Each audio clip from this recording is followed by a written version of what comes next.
Our next topic is marketing philosophies. अब हर company क्या है, दे हैव डिफरेंट आइडियाज और फिलोसफीज.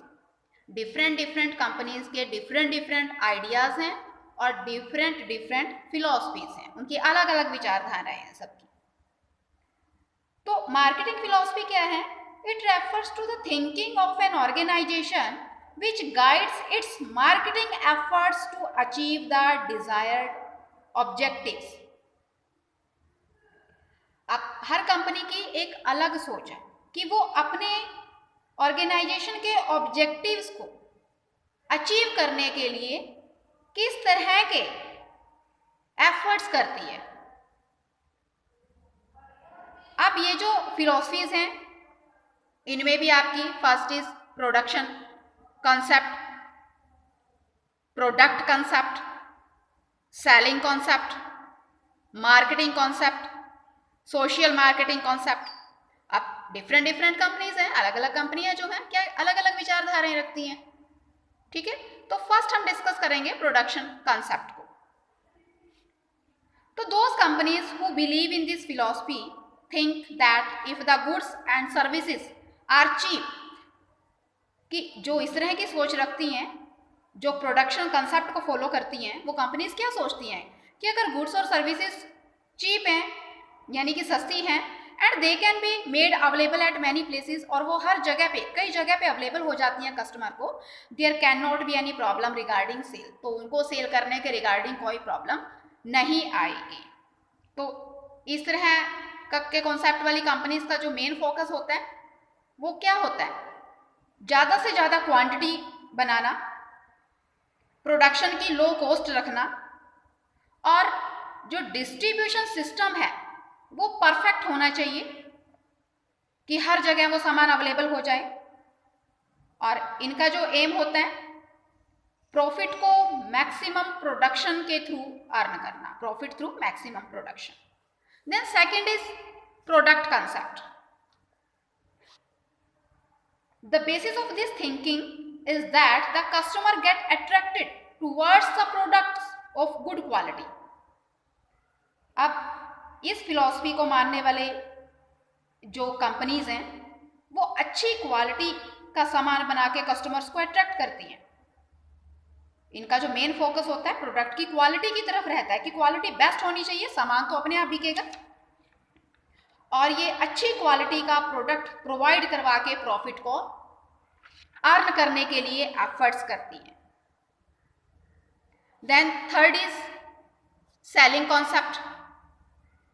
अब सेलिंग कॉन्सेप्ट क्या कहता है? अब जो इस तरह की सोच जो कंपनीज रखती हैं, जो सेलिंग कॉन्सेप्ट को फॉलो करती हैं, they think that goods are not bought but they have to be sold. वो क्या सोचती हैं कि सामान बिकता नहीं है, उसे बेचा जाता है, कस्टमर को अट्रैक्ट करके, उन्हें उसके बारे में एजुकेट करके और ज़्यादा से ज़्यादा सेल करके प्रॉफिट को अर्न करने के लिए एफर्ट्स करती हैं ये कंपनी. तो उनके सारे एफर्ट्स इस तरह रहते हैं कि कस्टमर्स को कैसे अट्रैक्ट किया जाए अपने प्रोडक्ट की तरफ, कैसे उसको सेल किया जाए. But this philosophies offers only a short term advantage and is not for long term gains. पर इस तरह की फिलॉसफीज मानने वाले जो हैं उनको कम टाइम के लिए एडवांटेज होता है, लॉन्ग टाइम के लिए ये फिलॉसफीज जो है काम नहीं करती, क्योंकि वो सामान को बना के उसे कस्टमर्स को बढ़ा चढ़ा के बता के उसे सेल करने की कोशिश करती हैं. नेक्स्ट है मार्केटिंग कॉन्सेप्ट. अब ये कॉन्सेप्ट क्या कहता है? Companies do not produce what they can produce, they produce what they can cell. अब कंपनीज वो सामान नहीं बनाती जो वो बना सकती है, बल्कि कस्टमर के अकॉर्डिंग वो प्रोडक्शन करती है, जो कस्टमर को चाहिए, कंज्यूमर्स की सेटिस्फेक्शन को ध्यान में रख के वो प्रोडक्शन करती है, फिर उसे सेल करती है और कंज्यूमर्स को सेटिस्फाई करके पूरी तरह से प्रॉफिट को अर्न करती है. तो in other words they do not sell what they can make but they make what they can sell. तो इस तरह का जो कंसेप्ट है, इसको अडॉप्ट करने वाली कंपनीज जो है profit can be earn on a long term basis, long time के लिए प्रॉफिट को वो अर्न करती हैं, क्योंकि वो कस्टमर को सेटिस्फाई करने के लिए अपने पूरे एफर्ट्स लगा देती हैं, जिससे उनकी सेल जो है प्रमोट हो सके, सेल बढ़ती है। First is social marketing concept. This concept stresses not only the customer satisfaction but also gives importance to consumer welfare, social welfare. अब ये जो कॉन्सेप्ट है, इसका स्ट्रेस सिर्फ कस्टमर की सेटिस्फैक्शन की तरफ नहीं बल्कि कंज्यूमर वेलफेयर और सोसाइटी के वेलफेयर की तरफ भी होता है. This concept is almost a step further than the marketing concept.